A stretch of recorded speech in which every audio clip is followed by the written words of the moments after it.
किसने भंग किया मेरे गुरु महादेव का ये धनुष?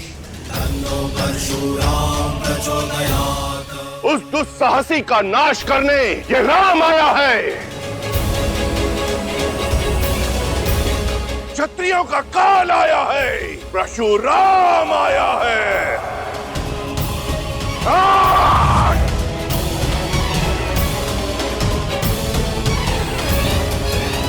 किसने मेरे आराध्य के धनुष को भंग किया? उत्तर दो, अन्यथा इस सभा के साथ साथ मैं पूरी मिथिला को भस्म कर दूंगा।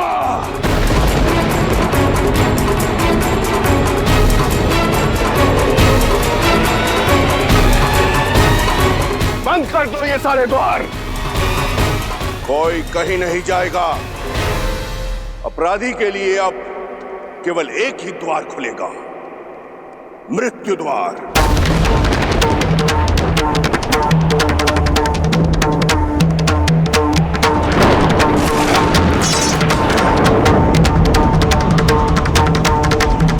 इक्कीस बार इस धरा को मैंने अभिमानी क्षत्रियों से विहीन किया है।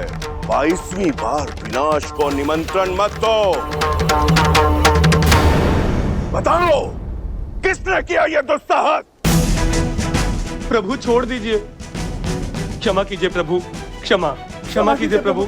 महादेव के अपराधी के नाम ना बताना भी मृत्यु प्राप्त करने के लिए पर्याप्त है।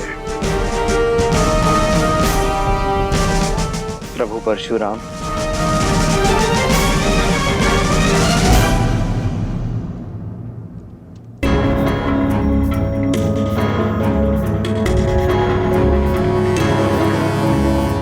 तो तुम बताओगे कि कौन है वो? बताओ युवक। मैं शिव धनुष मुझसे भंग हुआ है और इसलिए मैं क्षमा चाहता हूं प्रभु।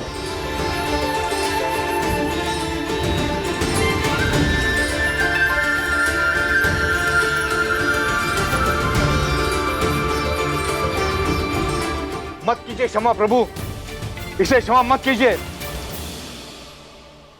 ले लीजिए इसे प्राण। यही है वो महापापी। हाँ भगवान, यही वो दुस्साहसी है जिसने शिव धनुष को भंग किया है।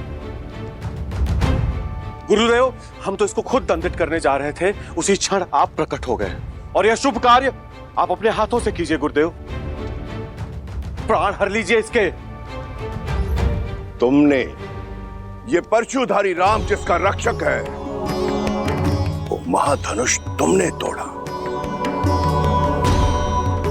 अपना परिचय दो बालक। मैं भी राम, अयोध्यापति दशरथ का ज्येष्ठ पुत्र राम।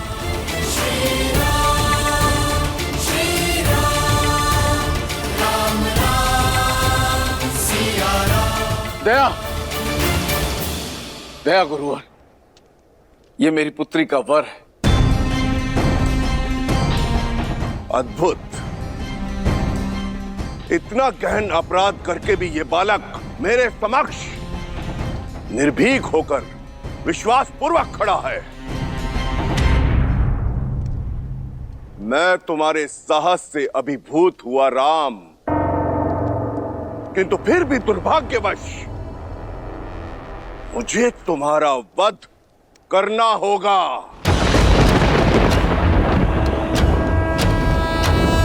ओम राम राम परशुहस्ताय नमः। ओम जामदग्न्याय क्योंकि अब इस संसार में धीमहि केवल एक ही राम शेष रहेगा।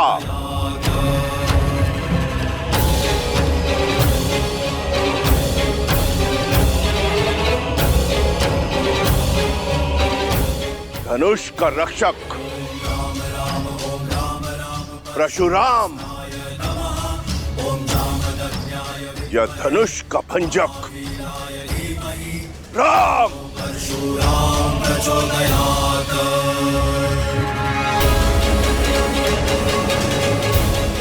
मुझे अपना सेवक समझकर शांत हो जाइए प्रभु। इतना बड़ा अपराध करके स्वयं को मेरा सेवक बता रहे हो? जनक, बताओ इस दृष्ट को कि कौन सा था वो धनुष? दीदी, यदि युद्ध छिड़ गया तो बहुत बड़ा अनर्थ हो जाएगा। यदि श्री राम ने भगवान परशुराम को मार दिया तो उन पे ब्रह्म हत्या का पाप चढ़ जाएगा,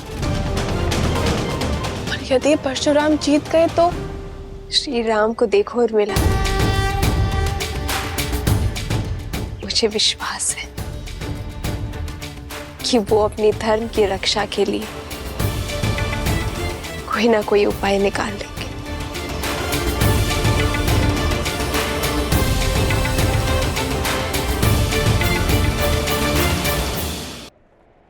मेरी पुत्री ने इन्हें वर के रूप में चुना है। ये मेरे प्रश्न का उत्तर नहीं है जनक। उत्तर दो, बताओ कौन सा था वो धनुष?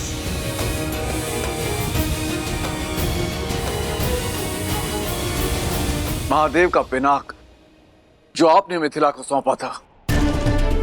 पर मेरी इस भेंट को, इस पवित्र धनुष को तुमने खिलौना बना दिया।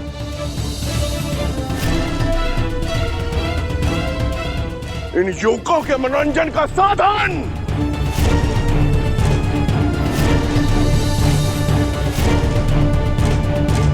मेरी केवल इतनी ही मंशा थी गुरुवर, महादेव की ये सौगात मेरी पुत्री का सौभाग्य चुने। इसीलिए महाधनुष पर प्रत्यंचा चढ़ाने की शर्त रखी मैंने। सुना तुमने? केवल प्रत्यंचा चढ़ानी थी, धनुष भंग नहीं करना था। मंशा मेरी भी प्रत्यंचा चढ़ाने की ही थी प्रभु, किंतु महादेव की मंशा इस धनुष को तोड़ने की थी। अच्छा, महादेव स्वयं क्यों चाहेंगे कि उनका धनुष भंग हो?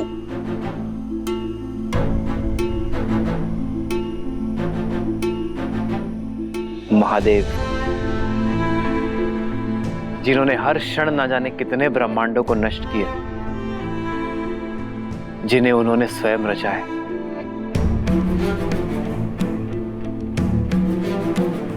इस संसार में हर वस्तु, हर व्यक्ति का एक उद्देश्य होता है,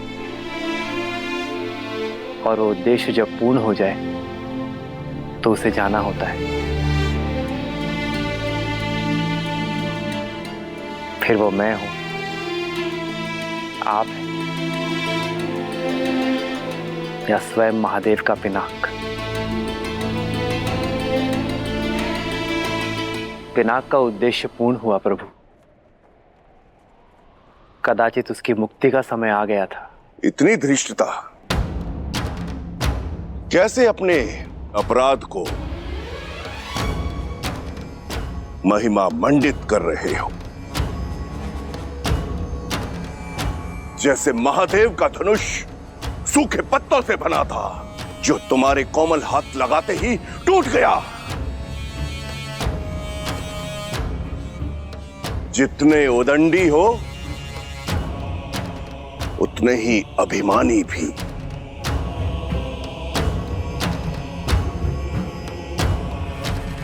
अपने अपराध का दोष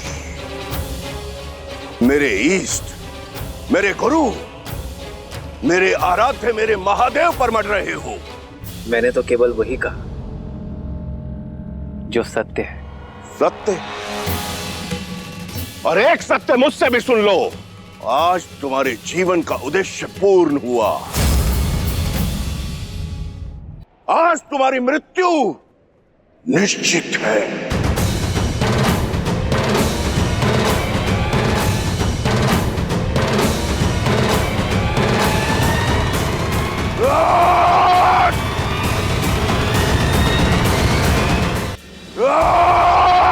सावधान परशुपति,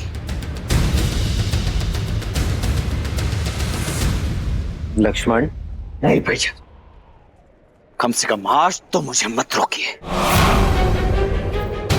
आपको चुनौती देने वाले इस अहंकारी को तो मैं नहीं छोड़ूंगा, फिर भले ही उसके पश्चात आप मुझे मृत्यु दंड ही क्यों ना दे दें।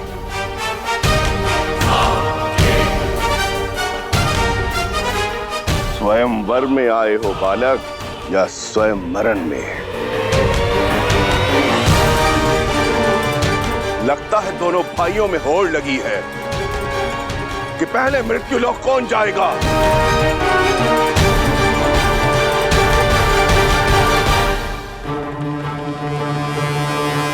जानते नहीं हो कि किसके समक्ष शस्त्र लेकर खड़े हो। जानता हूं, भली भांति जानता हूं। इसी सभा में कम से कम 21 बार अपने मुख से अपनी ही महिमा मंडन कर चुके हैं आप। अब तो बच्चे बच्चे को कंठस्थ हो गया होगा, परशुधारी राम हैं आप। परशुराम, जिन्होंने 21 बार क्षत्रिय वंश का नाश किया, जिन्हें संसार भगवान विष्णु का अवतार भी मानता है और जो स्वयं महादेव के परम भक्त हैं। यही ना?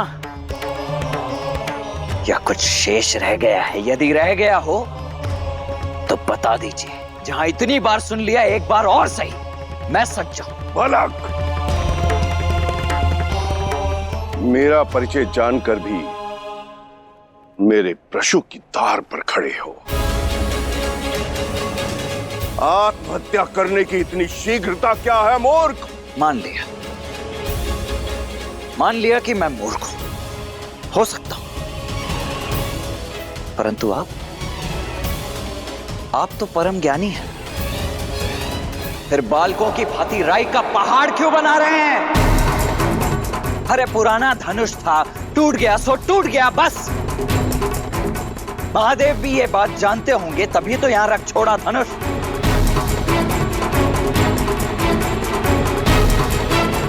इतना क्या मोह पुराने धनुष से? बालपन में तो न जाने ऐसे खेल खेल में कितने धनुष तोड़ दिए हम। तब तो ना किसी ने धनुषों से ऐसा मोह किया और न ही ऐसा क्रोध।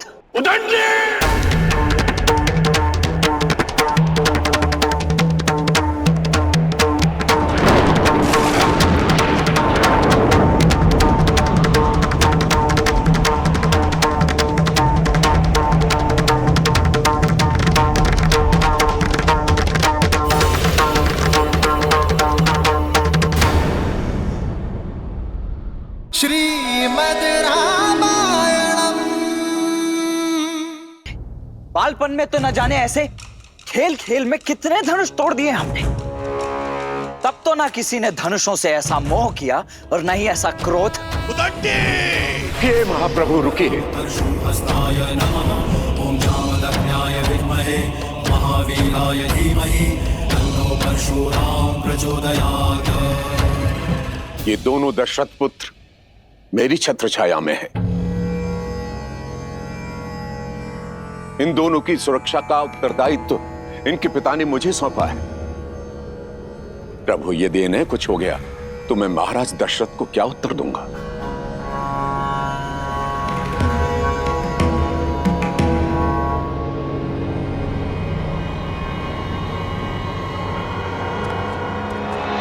देख रहे हैं इस अभिमानी, इस उदंडी को विश्वामित्र कैसे मंद मंद मुस्कुरा रहा है, कैसे मेरा उपहास कर रहा है। ये जानता नहीं है उस परशुराम को जिसकी एक गर्जना से यह धरती कांप उठती है। सुनी है आपकी ऐसी आत्मा को कपा देने वाली अनेकों कथाएं सुनी है मैंने। भयभीत तो मैं कभी हुआ नहीं, परंतु प्रत्येक कथा का निष्कर्ष सदैव यही निकला कि इतना अनियंत्रित क्रोध, इतना अनैतिक अहंकार तो केवल एक राक्षस में हो सकता है। आश्चर्य है कि आप एक ऋषि हैं। जाइए महर्षि, मैं आपको केवल इसीलिए छोड़ रहा हूं क्योंकि ब्रह्म हत्या का पाप मुझे रघुवंश पर नहीं चाहिए।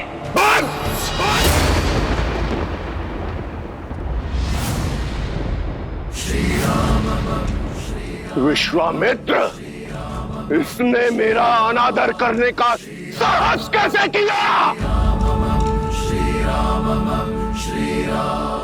सम्मान परिस्थिति और स्थान देखकर किया जाता है महोदय। और आप मेरे ज्येष्ठ भ्राता के शुभ विवाह के अवसर पर अशुभ समाचार बनकर आए हैं।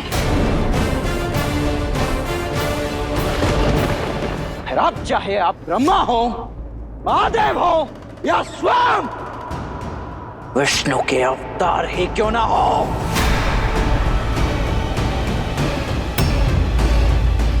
आपके समक्ष ये लक्ष्मण खड़ा है। आप होंगे संसार के भगवान, मेरे भगवान।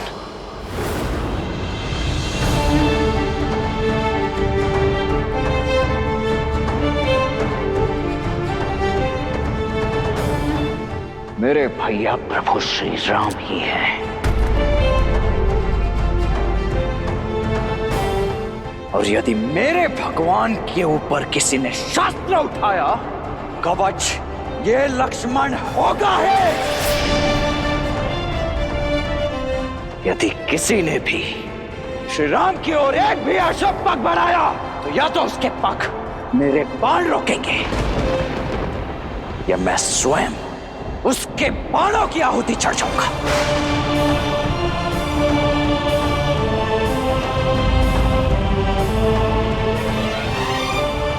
दशरथ पुत्र लक्ष्मण की, श्री रामचंद्र की, श्री रामचंद्र की, राम लक्ष्मण की, राम लक्ष्मण की।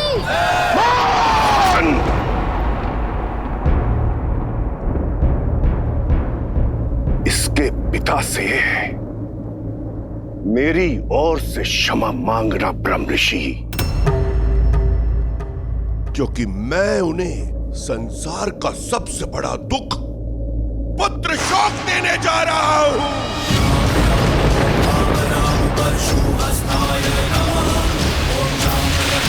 विद्महे महावीराय धीमहि तन्नो परशुराम प्रचोदयात्।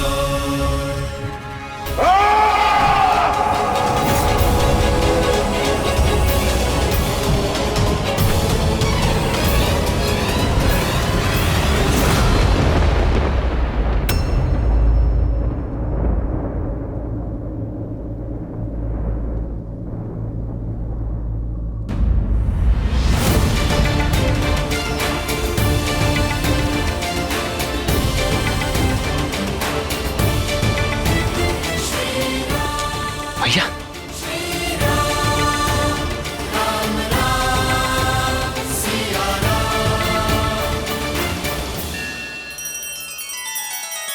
श्री रामचंद्र कृपालु भज मन हरण भव भय दारुणम।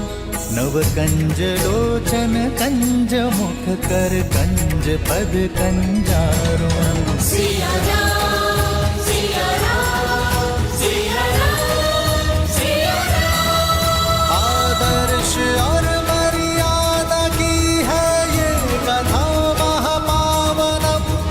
काट मद श्री से मिला दे श्रीमद् रामायणम, श्रीमद् रामायणम। सिया राम सिया राम सिया राम सिया राम।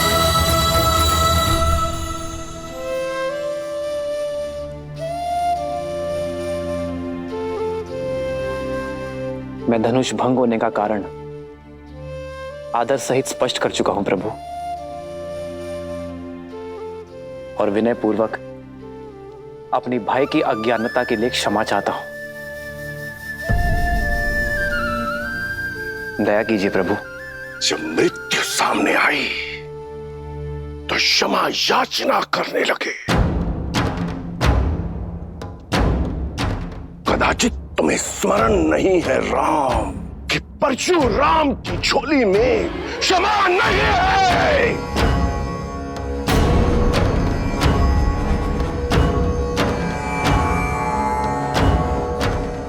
मेरे मन में आपके लिए बहुत सम्मान है ऋषिवर। मैं आपके पग की धूल भी नहीं हूं,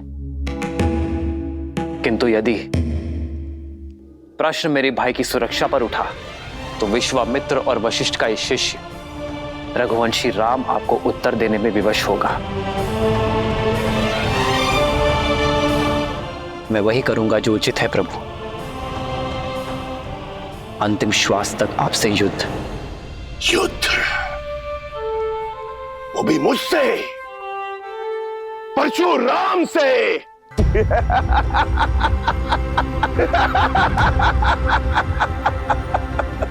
जिसने कार्तिवीर्य अर्जुन की 998 भुजाएं काटकर उसके सर को धड़ से अलग कर दिया, उस परशुराम से जिसे बिना तोड़े धनुष पर प्रत्यंचा चढ़ाना नहीं आता, वो इस परशुराम के समक्ष शस्त्र उठाएगा।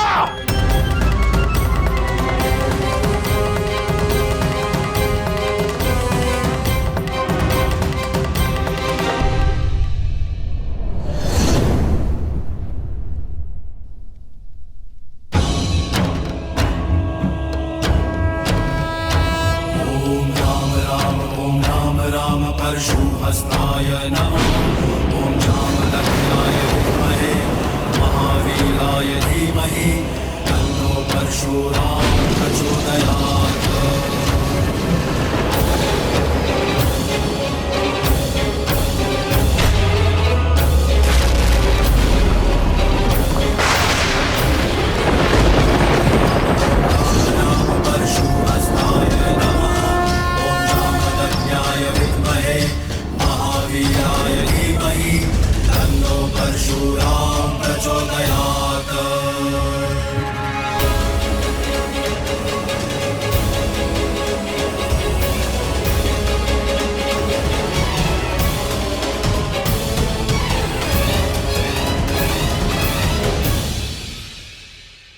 पिनाक को तोड़ने का मद रखने वाले बालक, ये श्री हरि नारायण का धनुष सारंग है।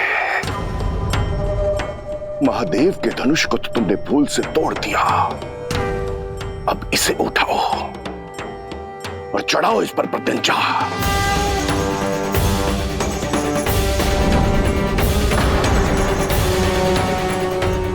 अभिमानी बालक, दिखाओ अपने बल को, कितना बल है तुम में।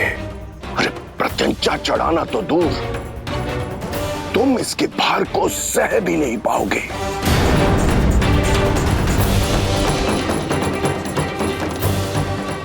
अरे चढ़ाओ प्रत्यंचा, ताकि सब देखें कि अयोध्या का बल इसके भार के नीचे कैसे कुचला गया। जो आज्ञा ऋषिवर।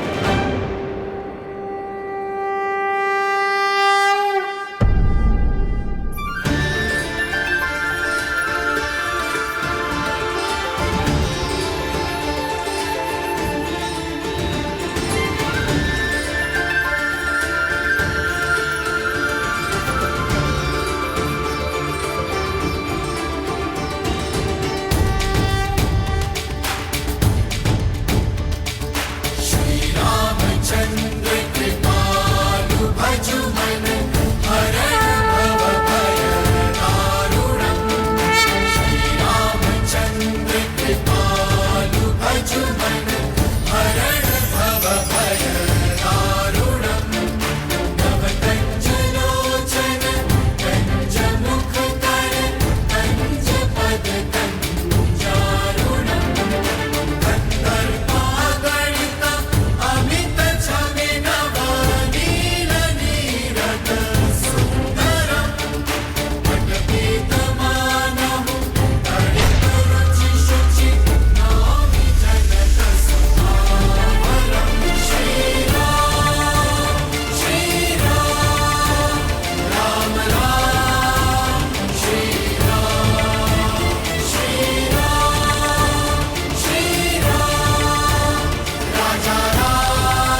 अहंकारियों को 21 बार इस धरा से मिटाने के बाद भी मैं अपने अंदर के अहंकार को नहीं मिटा पाया।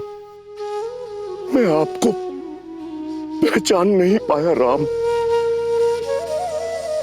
अब समझा कि कैसे आप शिव का धनुष उठाने में सक्षम हुए।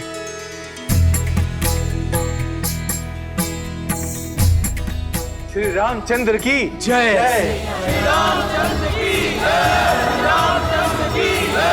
श्री रामचंद्र की जय। श्री रामचंद्र की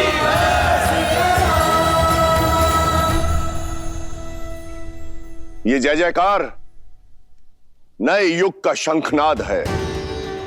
त्रेता युग में उगे नए सूर्य का। अनजाने में ही सही, परंतु सत्य कहा मैंने कि अब इस भूलोक में दो राम नहीं रह सकते। अब उस राम की आवश्यकता है जो हर रूप में संपूर्ण है।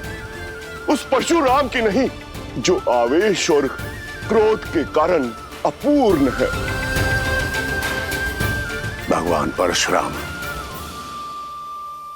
वसंत के आने से ग्रीष्म का महत्व तो कम नहीं हो जाता, वैसे ही राम के आने से परशुराम का महत्व तो घट नहीं जाता।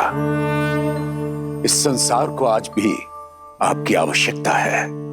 चिरंजीवी बनके एक महागुरु के रूप में आपको युगों युगों तक रहना है। महान योद्धाओं को युद्ध की कला और योग का ज्ञान देना है। जो कुछ आपने महादेव से ग्रहण किया है उसे जनमानस को देना है, मानवता को देना है।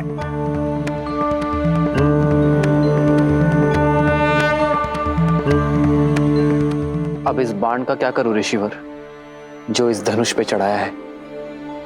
मैं जानता हूं राम कि धनुष पर चढ़ाया बाण लौटाया नहीं जा सकता। अब इसे लक्ष्य देने की आवश्यकता है। तो बताइए ऋषिवर, क्या लक्ष्य भेदू इस बाण से? आप तो चिरंजीवी हैं, तो ये बाण या तो आपके तप की शक्ति को काटेगा या मन से विचरण करने की शक्ति को। पूरे आर्यावर्त और दक्षिणात्य में महारथियों को ज्ञान देने और हिमालय से दूर दक्षिण तक अनेक आश्रम स्थापित करने में मन की गति का सहयोग होगा। इसलिए इस पर कृपा कीजिए और उस तपोबल पर प्रहार कीजिए जिसके कारण मुझ में अहंकार आ गया था।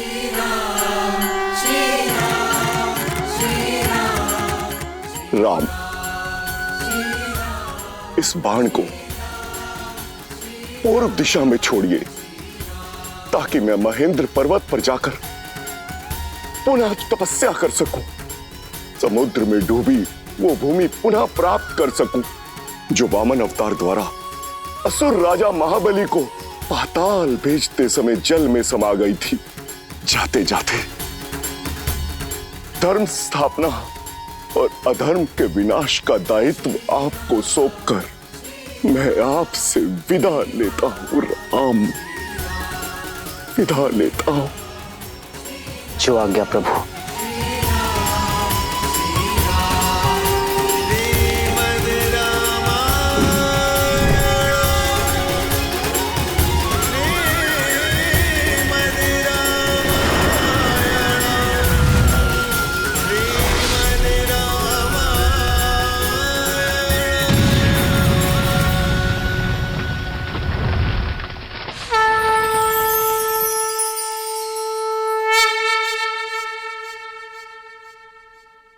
मिथिलेश जनक, महादेव का धनुष भी साध लिया गया और भगवान परशुराम का आशीष भी मिल गया।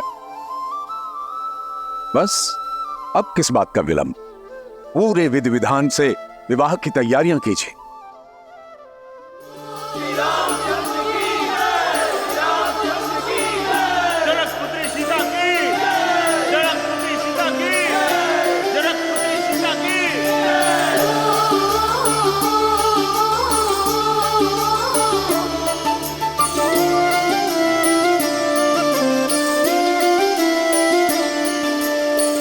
जन्म जन्म का है ये संगम, राम रतन सीता वैभव धन।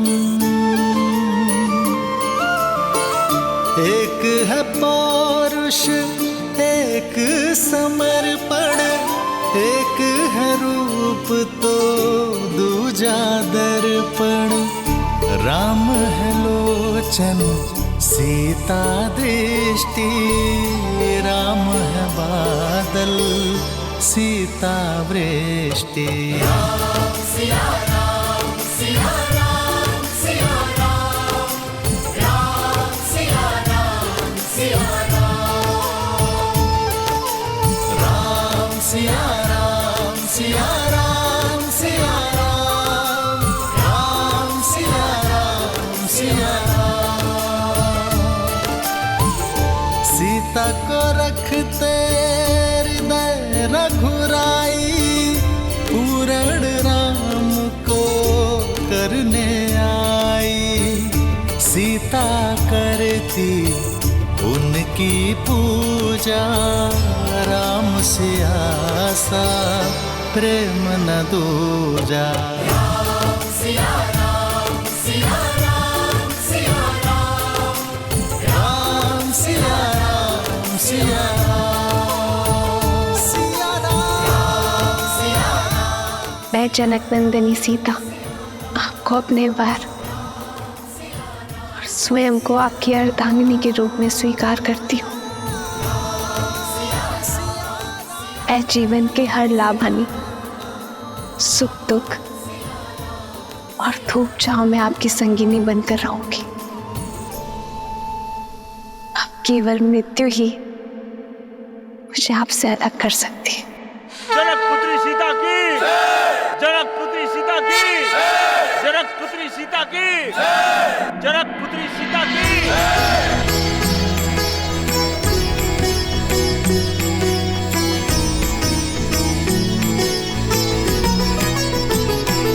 हो सोहती सिए राम के जोरी, छवि सिंगारू मनहूँ एक ठोरी।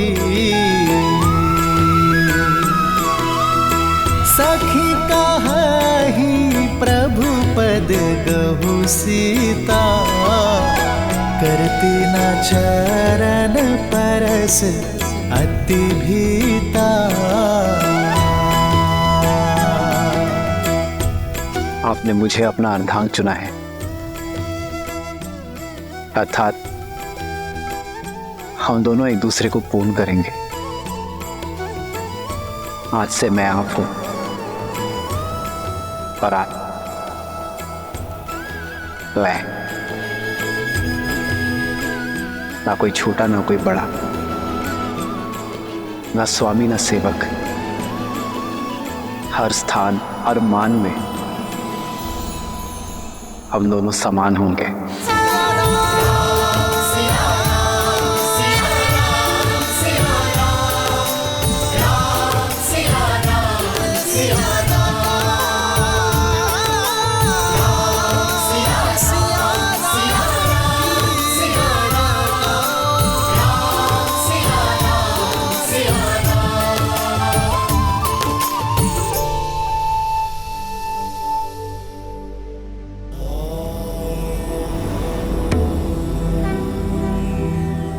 देवी के मुख को देखकर प्रतीत होता है कि मन में कोई शंका है। शंका नहीं, उत्सुकता है महादेव। परशुराम तो स्वयं नारायण के अवतार थे, तो फिर वो श्री राम को पहचान कैसे नहीं पाए और उन्होंने क्रोध क्यों किया? और एक ही समय में विष्णु के दो अवतार संभव हैं? देवी ये तो उचित नहीं है। मुझ भोले से एक साथ इतने सारे प्रश्नों का उत्तर चाहती हैं आप। मैं एक एक करके उत्तर देता हूं। सत्य तो यह है कि भगवान परशुराम ने श्री राम को देखते ही पहचान लिया कि वो नारायण का पूर्ण अवतार है, परंतु आवश्यक ये था कि ये संसार भी जान ले कि वो कोई साधारण राजकुमार नहीं, अपितु स्वयं नारायण है। यही कारण है कि भगवान परशुराम ने श्री राम के समक्ष विष्णु के धनुष सारंग पर प्रत्यंचा चढ़ाने की चुनौती रखी। ऐसा उन्होंने इसलिए किया ताकि ये संसार श्री राम के बल और उनकी श्रेष्ठता को स्वीकार कर सके। रही बात दो भिन्न अवतारों की, तो यदि लक्ष्य भिन्न हो तो नारायण अवश्य ही दो अवतार भी ले सकते हैं। जहां एक और भगवान परशुराम ने सतयुग में धर्म और न्याय की स्थापना हेतु अवतार लिया, वहीं त्रेता युग में प्रभु श्री राम ने मर्यादा की स्थापना हेतु अवतार लिया। जय श्री राम। जय श्री राम। अब कथा में आगे बढ़िए ना महादेव, मुझे श्री राम और सीता का विवाह देखना है। देवी, इतनी आतुरता अच्छी नहीं। आप अपनी अधीरता के रथ को तनिक थामिए। हम सीता और राम के विवाह की बात कर रहे हैं। कितने प्रबंध करने होते हैं, कितने काम होते हैं, उसमें अभी समय लगेगा। परंतु तब तक मैं अपनी प्रिय का मन बहलाने के लिए आपको इसी कथा के एक अन्य पात्र की कथा सुनाता हूं। कौन है वो? मेरा परम भक्त लंकापति रावण, जो अब तक ना तो सीता स्वयंवर में हुए अपने अपमान को भूला था,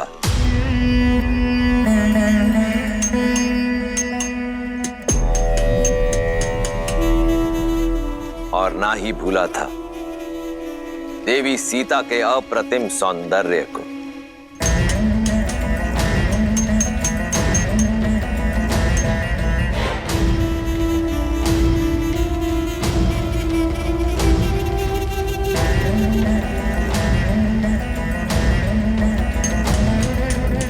भैया,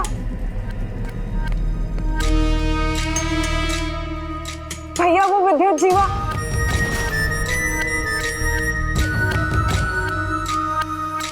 अब क्या किया तुम्हारे उद्दंडपति ने? भैया वो कल रात लौट आया।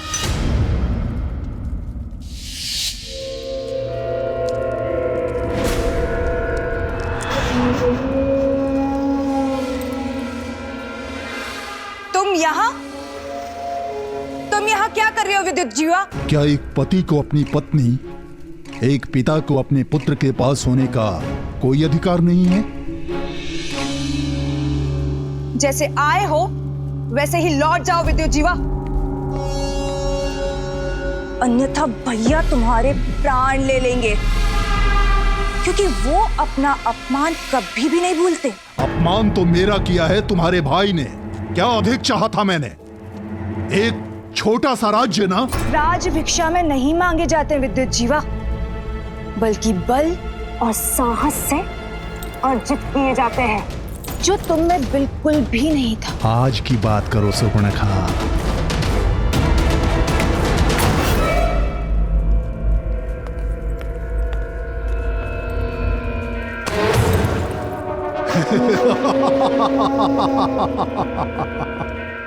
अब मैं वो दुर्बल विद्युत जीवा नहीं रहा। अब मेरे पास माया युद्ध का छल भी है और दैत्य काल के का बल भी।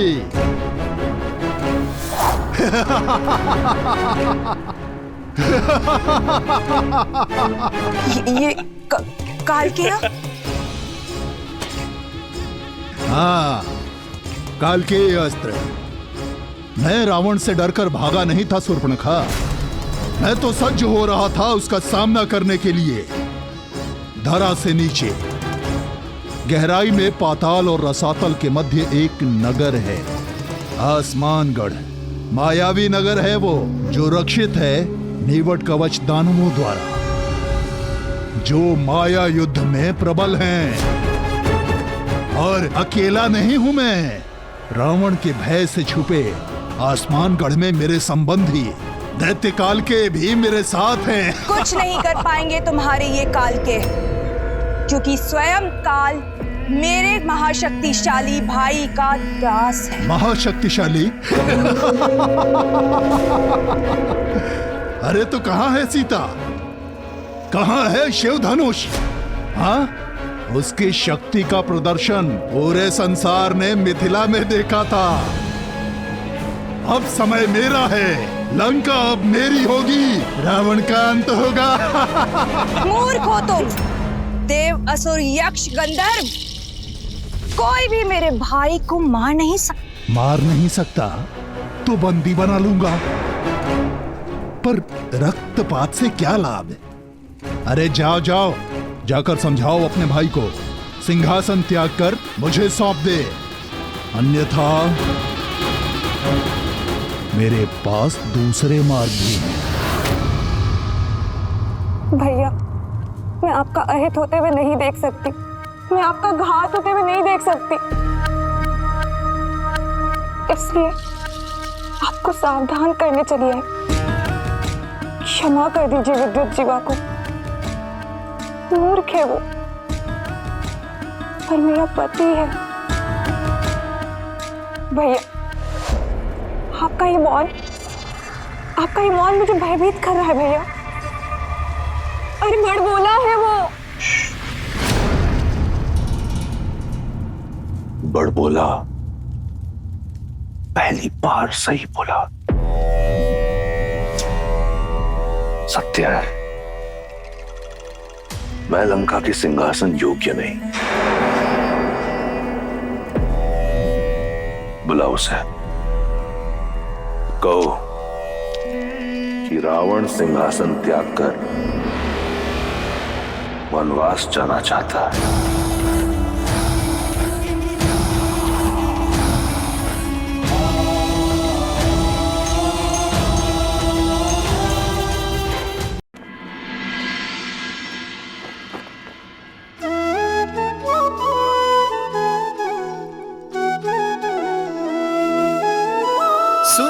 महिपति मुकुट मणि तुम सम धन्य न को, राम लखनु जिन्हके तनय विश्व विभूषण दो।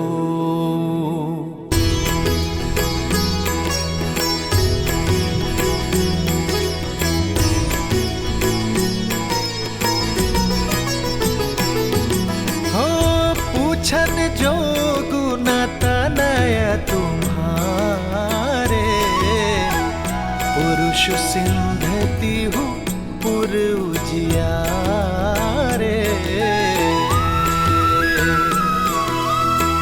जिन्हके जस प्रताप के आगे, ससिमल नर भी शीतल लागे।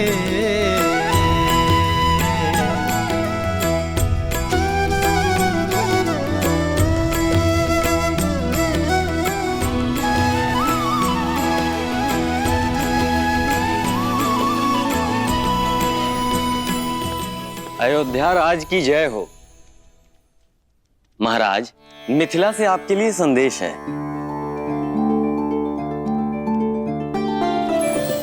अयोध्यापति दशरथ को मिथिला नरेश जनक का प्रणाम।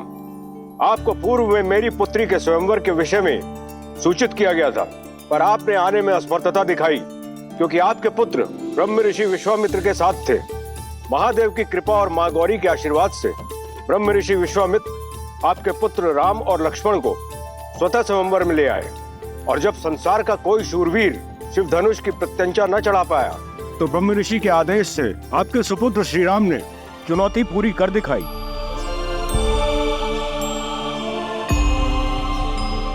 और कुमारी सीता को अयोध्या की वधू बनने का सौभाग्य दिया। ये पत्र मैं अयोध्या के राजा को नहीं, अपने संबंधी को लिख रहा हूं। अपने ज्येष्ठ पुत्र के विवाह को अपना शुभ आशीष और अनुमति दे। ब्रह्म ऋषि विश्वामित्र का अनुरोध और हम सबकी मनुहार है कि आप अयोध्या के सभी राजकुमारों सहित इस विवाह में सम्मिलित हों। राजर्षि परिवार, जनक, मिथिला, निवेदक, आर्यव्रत। दशरथ नंदन की, दशरथ नंदन की, दशरथ नंदन की। मेरे राम ने गर्व से मुझे शिखर पर बिठा दिया है। क्या कही सुमित्रा, कौशल्या, सुना तुमने? महादेव के धनुष पर प्रत्यंचा चढ़ाई है मेरे राम ने।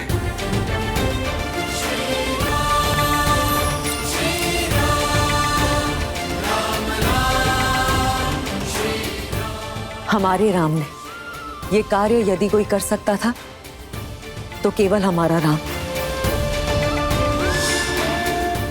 कदाचित मैं उसका ये शौर्य देख पाती, भरी सभा में उसे गले लगाकर उसे बधाई दे पाती।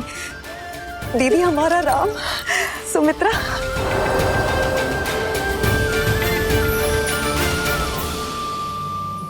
तो ऋषि जवाली क्या कहती है अयोध्या की नीति? क्या एक पुत्र के विवाह के लिए राजा अपने राज्य को छोड़कर जा सकता है या नहीं?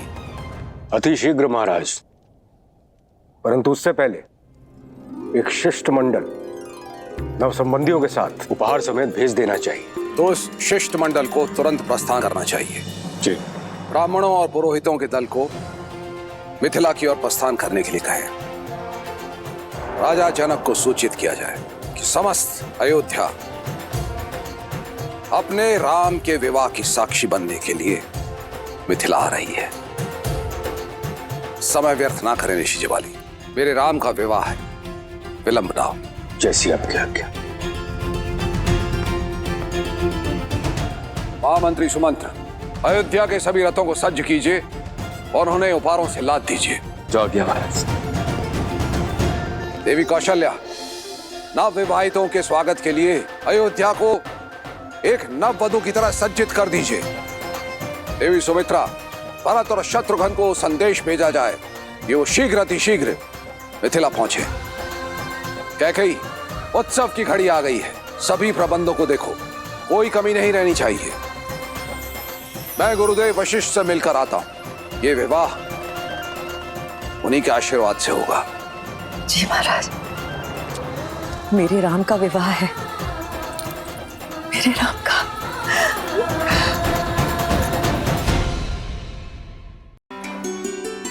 मेरे राम का विवाह होने जा रहा है। मेरे जीवन की सबसे शुभ सूचना है। मंत्रा, मेरी चूड़ामणि कहाँ है? इतने वर्षों से अपनी वधू के लिए संभाल के रखी थी। विवाह तो राम का है कैकेयी, किंतु तुम ऐसे प्रसन्न हो रही हो जैसे कि भरत की वधू घर आ रही है। ऐसे सज्ज हो रही हो जैसे कि राम तुम्हारे वंश को आगे बढ़ाएगा।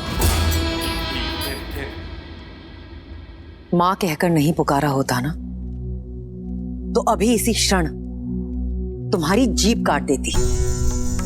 वो जीभ जो सदैव शुभ अवसर पर विष उगलती है। एक बात कान खोल के सुन लो मंत्रा, विवाह मेरे पुत्र राम का है, मेरे राम का। समझी तुम?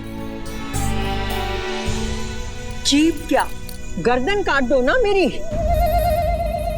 सत्य तो नहीं बदलेगा, और तुम जब ठोकर खाओगी ना तब समझोगी। जब राम को जन्म देने वाली मां कौशल्या स्वयं इस विवाह में नहीं जा रही, तो रीतियों की बेड़ियों को तोड़कर महाराज दशरथ तुम्हें वहां कैसे ले जा सकते हैं? रीति तो स्त्रियों के युद्ध में जाने की भी नहीं है रघुवंश में। फिर भी वे मुझे लेकर गए ना, क्योंकि वे मुझसे प्रेम करते हैं। उनकी सबसे प्रिय पत्नी हूं मैं,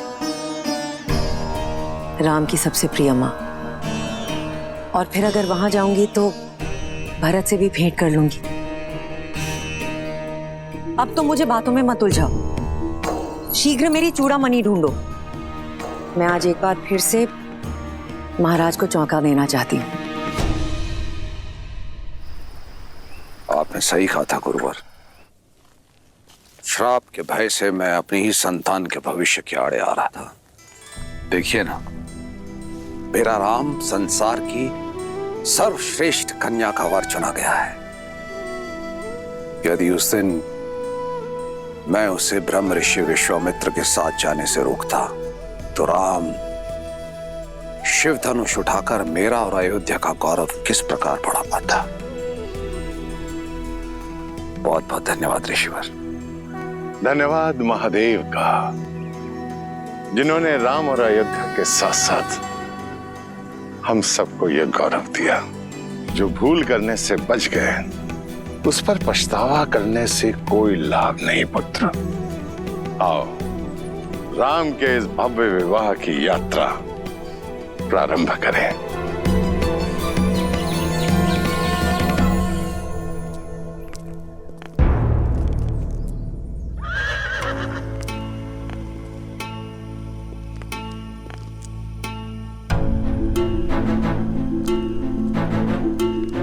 महाराज, इतना विलंब क्यों कर रहे हैं? शीघ्र चलिए, जनक वहां हमारी प्रतीक्षा में है। हम दोनों साथ मिलकर अपने राम के भव्य विवाह को देखेंगे। आज देखिए कैसे अश्वपति की पुत्री महाराज दशरथ के रथ को वायु के वेग से लेकर जाती है। शीघ्र आइए। कैकेयी, ये समय ठिठोली का नहीं है। मुझे विलंब हो रहा है, नीचे आओ।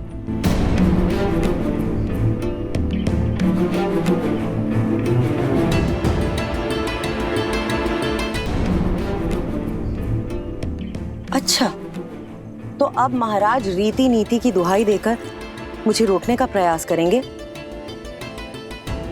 कोई भी रीति या नीति मुझे अपने राम के विवाह में जाने से नहीं रोक सकती महाराज। कौशल्या और सुमित्रा भी राम की मां है, किंतु वो भी तो नहीं जा रही। और फिर परिस्थितियां भी अनुकूल नहीं है। राम के द्वारा धनुष को भंग करने के कारण बहुत से राजाओं के स्वप्न भंग हुए हैं और ईर्ष्या में वो मिथिला और अयोध्या के शत्रु बन बैठे हैं। इसी कारणवश यदि मार्ग में कोई अनहोनी हो गई तो तब तो मेरा जाना और आवश्यक है महाराज, आपकी रक्षा करने के लिए। कैकेयी, मैं अपनी नहीं अयोध्या की बात कर रहा हूं। ना ही तो कोई मेरा पुत्र है और ना ही कोई मंत्री, हो तो केवल तुम। सुमित्रा और कौशल्या परिवार को संभाल सकती हैं, किंतु सुरक्षा की दृष्टि से सबसे श्रेष्ठ तो तुम ही हो गई। किंतु मेरे राम का विवाह है महाराज, ये अवसर मुझसे मत छीनिए। मैं अपने राम को फेरे लेते हुए देखना चाहती हूँ। कैकेयी, धर्म पत्नी हो, धर्म संकट में मत डालो।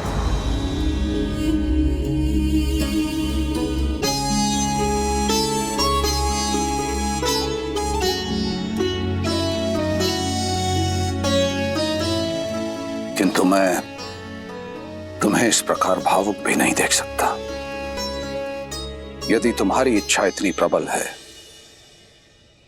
तो तुम मिथिला जाओ।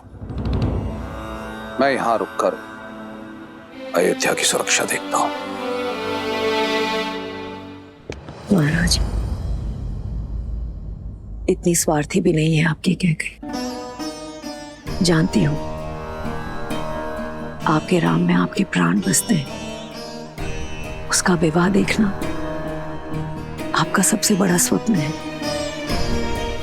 ये स्वप्न कैसे छीन लूं आपसे? वैसे भी मेरा मन आपसे थोड़ा अधिक कठोर है, ये पीड़ा सह लेगा। आप जाएं महाराज, अपने पुत्र के विवाह का आनंद उठाएं। अयोध्या की रक्षा करने के लिए आपकी कैकेयी है।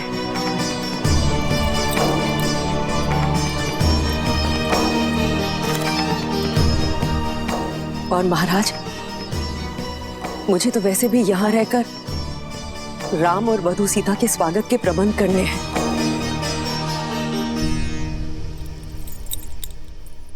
ऐसे सजाऊंगी अयोध्या को कि इंद्रलोक की दमक और वैकुंठ की शोभा भी फीकी पड़ जाएगी। प्रिय कैकेयी, ये मेरा वचन है, अगली बार कोई बाधा नहीं होगी। हमारे पुत्र भरत के विवाह में उसकी माता अवश्य उपस्थित होगी और वो हर रीति में सम्मिलित होंगी। आप राम और सीता को मेरा प्रेम दीजिएगा। आप जाएं महाराज, विदा।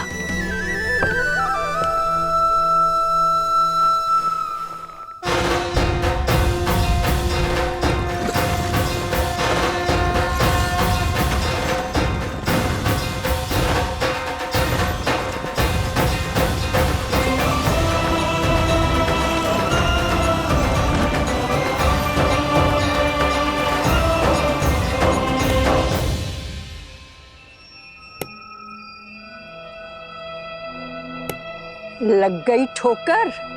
अब तो समझ लो, तुम ही हो जो राम नाम की रट लगाए फिरती हो। अपने पति के युद्ध में रथ में उंगली फंसाए फिरती हो, किंतु तुम ये नहीं जानती कैकई कि महाराज दशरथ के हृदय में केवल उनका ज्येष्ठ पुत्र ही बसता है, और वो है राम। उन्हें ना कैकई की चिंता है और ना भरत की। कैकई, मेरे शब्दों को गांठ बांध लो, वो समय दूर नहीं कैकई जब तुम्हें विश्वास हो जाएगा कि अयोध्या में तुम्हारे हित के बारे में केवल मैं सोचती हूँ, ना राम और ना महाराज दशरथ। से भी यहाँ रहकर राम और वधू सीता के स्वागत के प्रबंध करने हैं।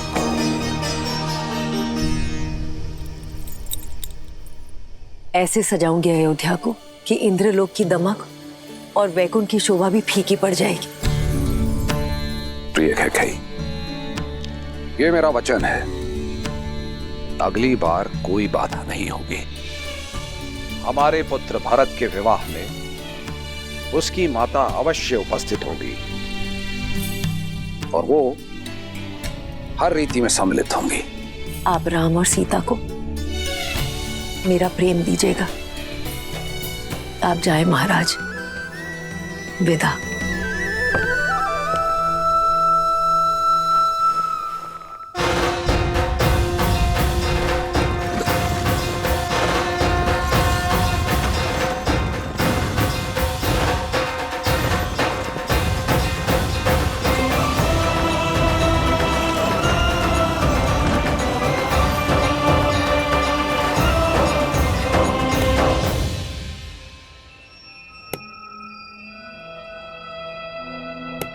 लग गई ठोकर?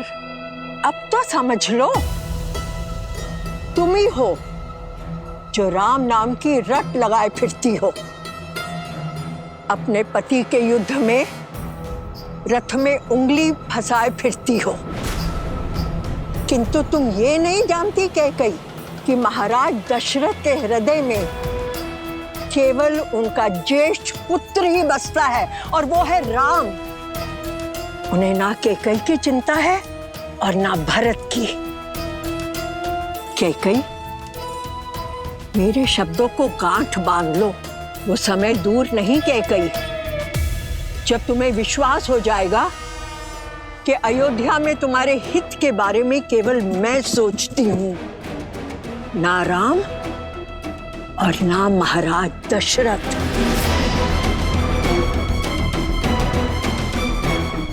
तुम्हें मौन रहने का आदेश दिया था ना, तो मौन रहो।